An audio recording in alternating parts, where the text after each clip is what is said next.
ডানার নিচে নিয়ে সারা রাত বৃষ্টিতে ভিজতে থাকে।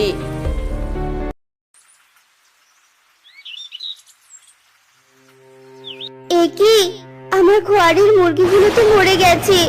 হায় হায়, আমার যে সব শেষ হয়ে গেল। আমি এখন কি করে সংসার চালাবো?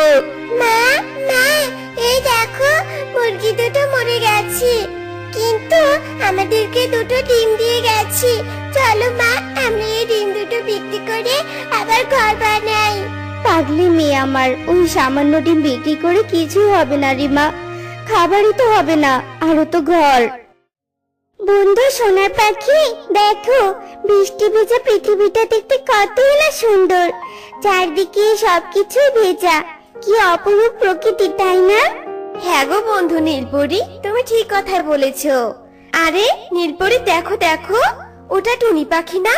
কিন্তু ও কাছে কেন? আরে তাই তো, চলো তো গিয়ে দেখি কি হয়েছে। এই যে টুনি পাখি, তোমার কি হয়েছে গো? তুমি এভাবে কাঁদছো কেন? বলো তো আমাদেরকে।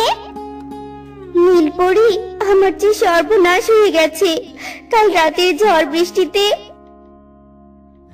আহারে টুনি পাখি, তুমি তো সব হারিয়ে একেবারে নিঃস্ব হয়ে গেছো।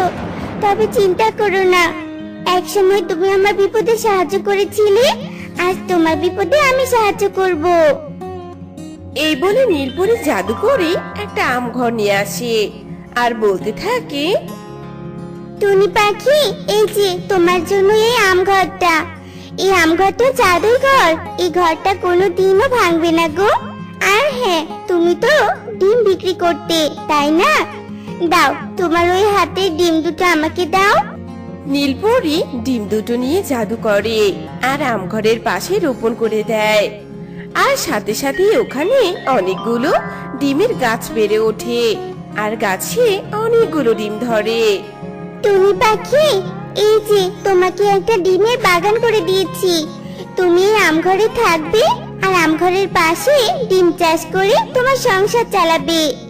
শোনো, প্রতিদিন এই ডিমের গাছগুলো পরিচর্যা করবে, কিছুতেই এই গাছগুলো শুকাতে দিবে না। প্রতিদিন গাছে জল দিবে, কেমন?